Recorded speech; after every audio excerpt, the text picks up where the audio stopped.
by Andre Norton. Chapter 12. Strange Behavior of a Hoobat. "All right, so we think we know a little more," Ollie added a moment later. "Just what are we going to do?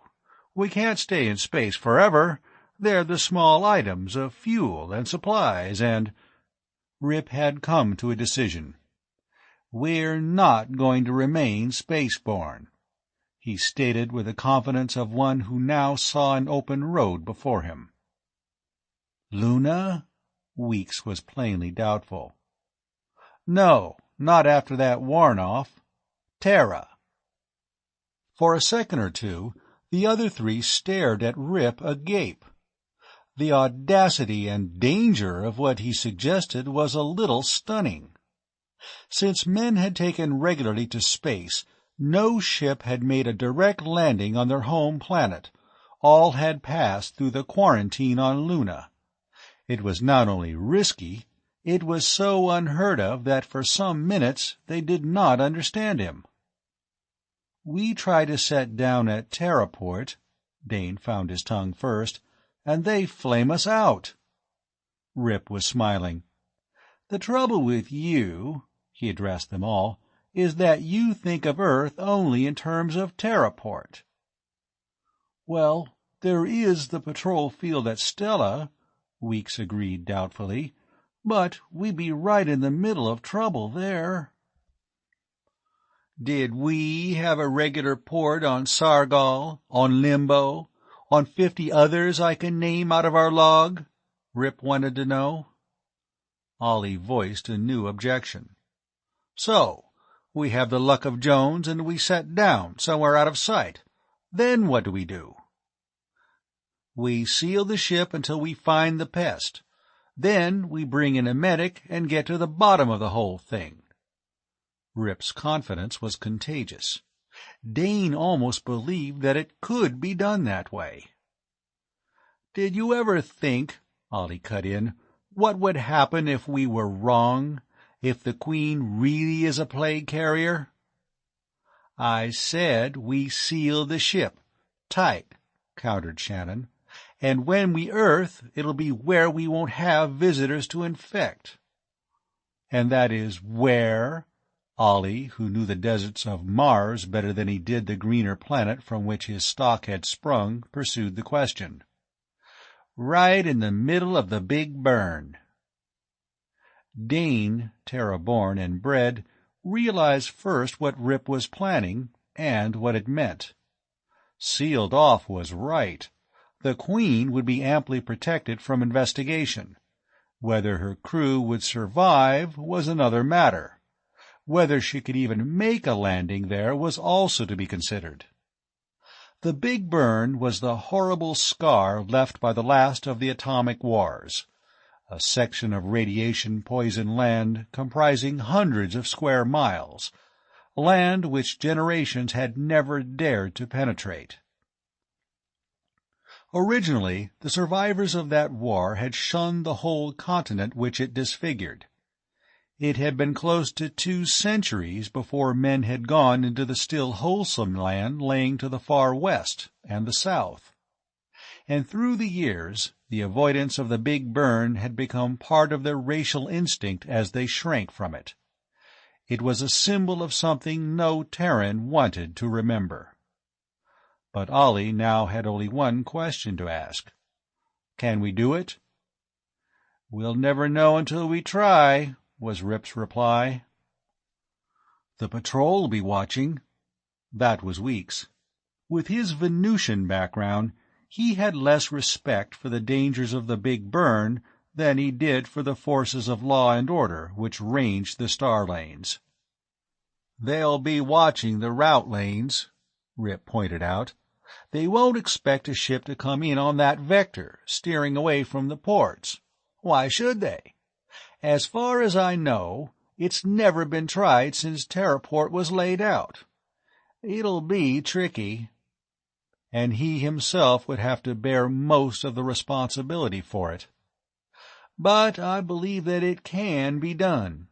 We can't just roam around out here.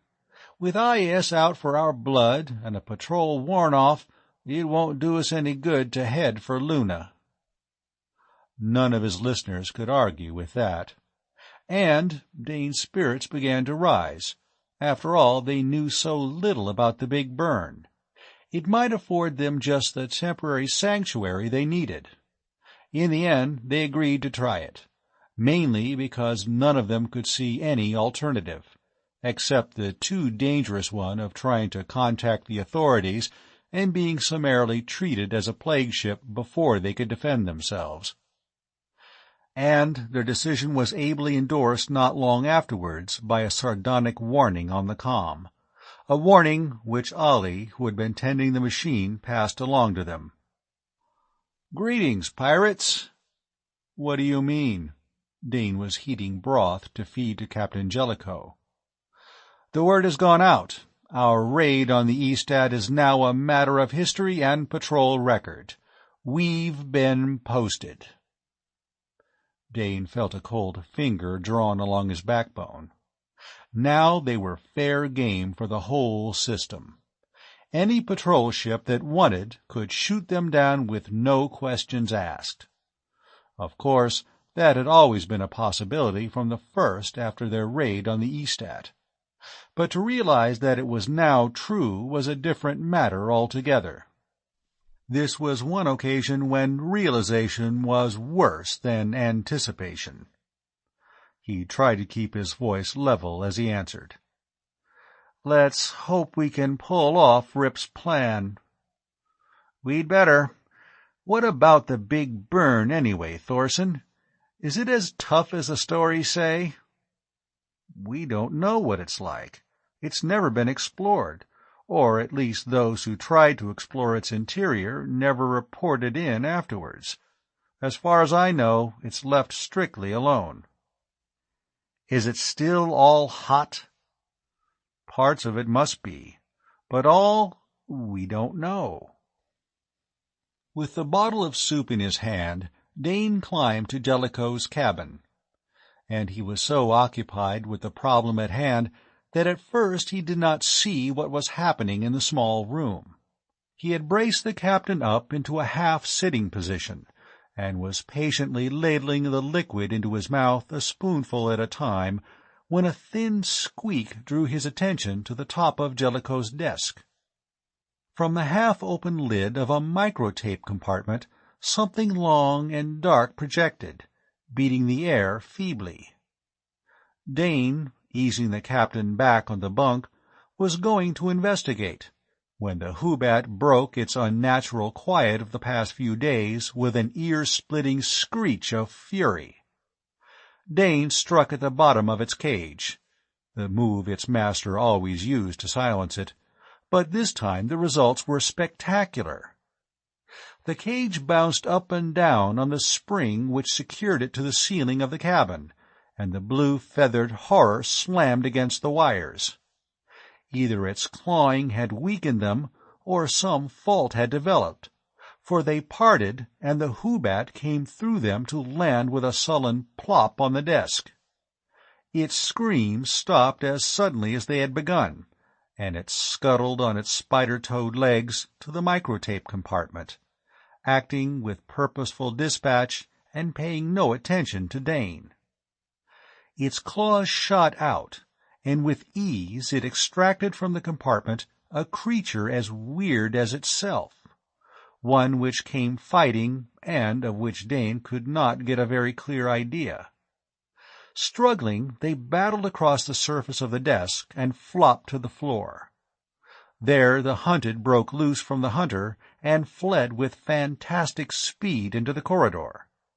And before Dane could move, the Hoobat was after it.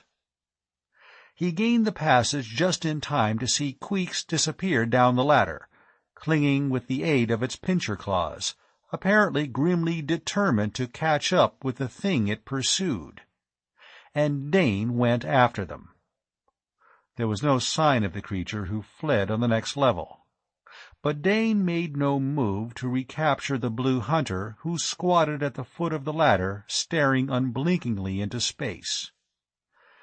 Dane waited, afraid to disturb the Hubbat.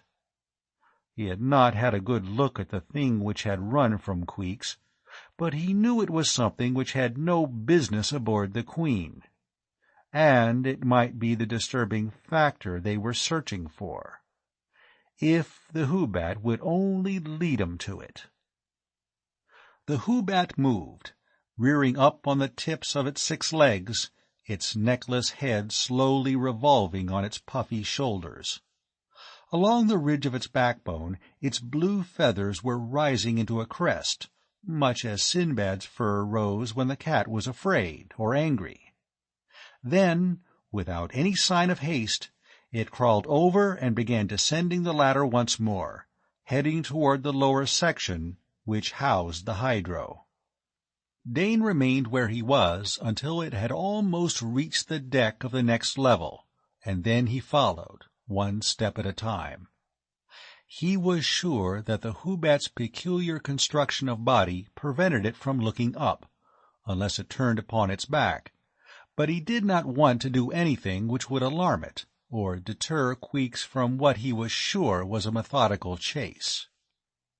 Queeks stopped again at the foot of the second descent, and sat in its toad stance, apparently brooding, a round blue blot. Dane clung to the ladder and prayed that no one would happen along to frighten it. Then, just as he was beginning to wonder if it had lost contact with its prey, once more it arose, and with the same speed it had displayed in the captain's cabin, it shot along the corridor to the hydro.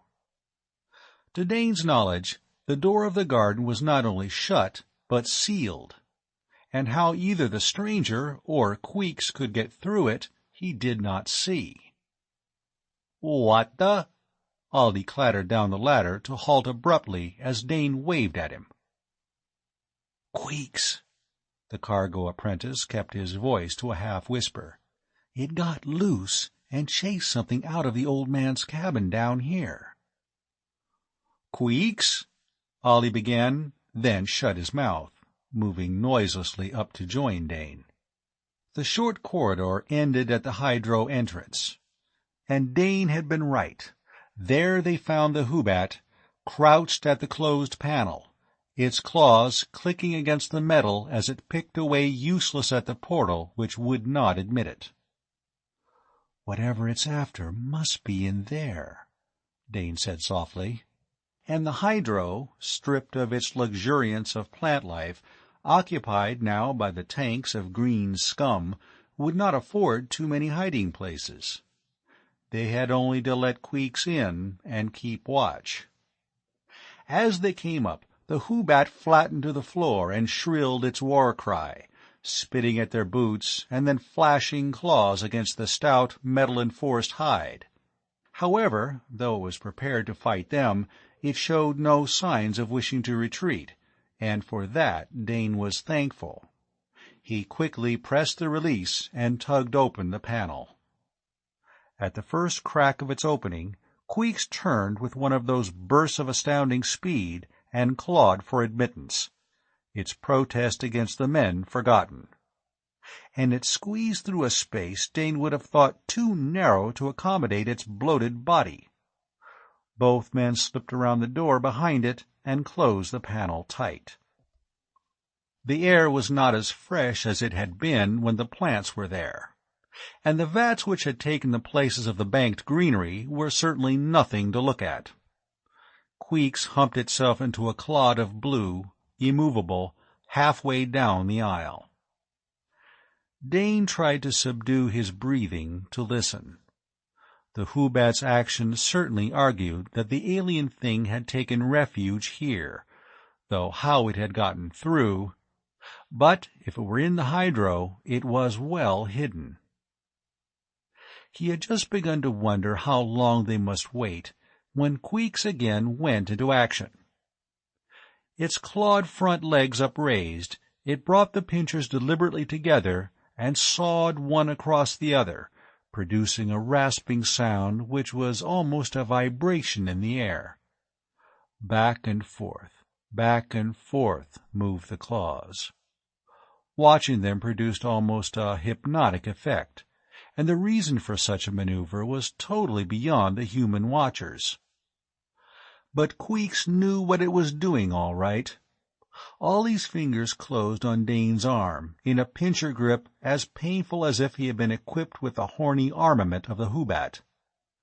Something, a flitting shadow, had rounded one vat and was that much closer to the industrious fiddler on the floor.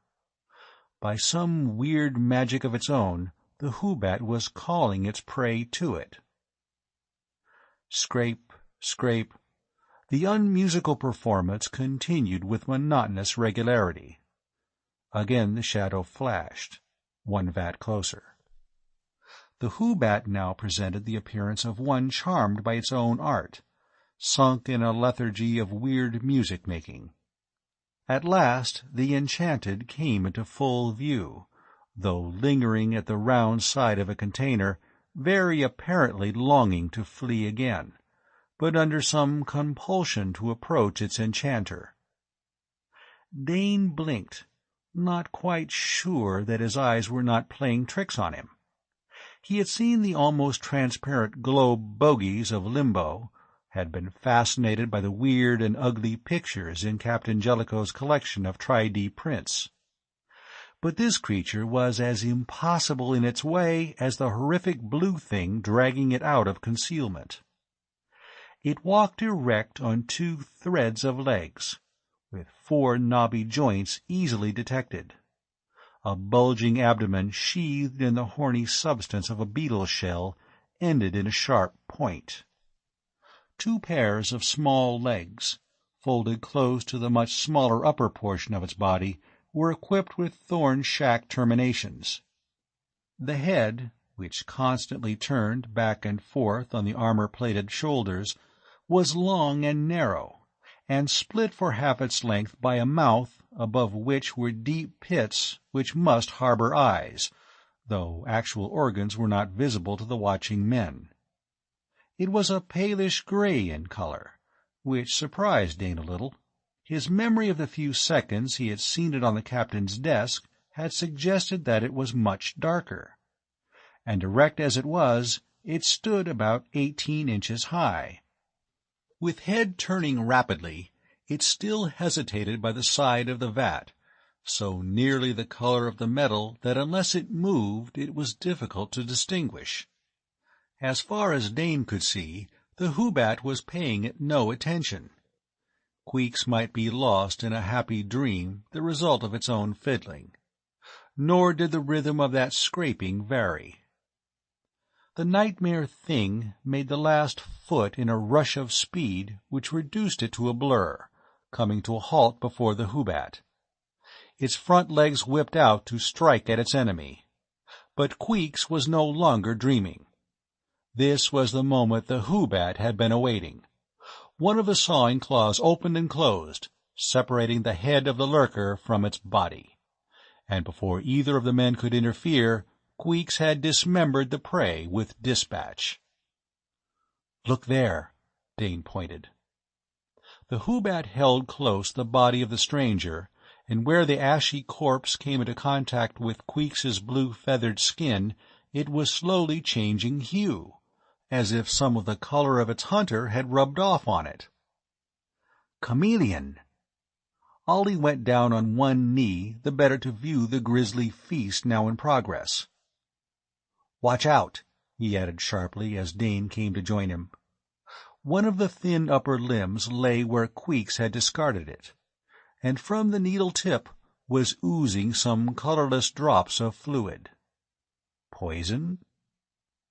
Dane looked around for something which he could use to pick up the still jerking appendage, but before he could find anything, Queeks had appropriated it, and in the end they had to allow the Hubbat its victim in its entirety.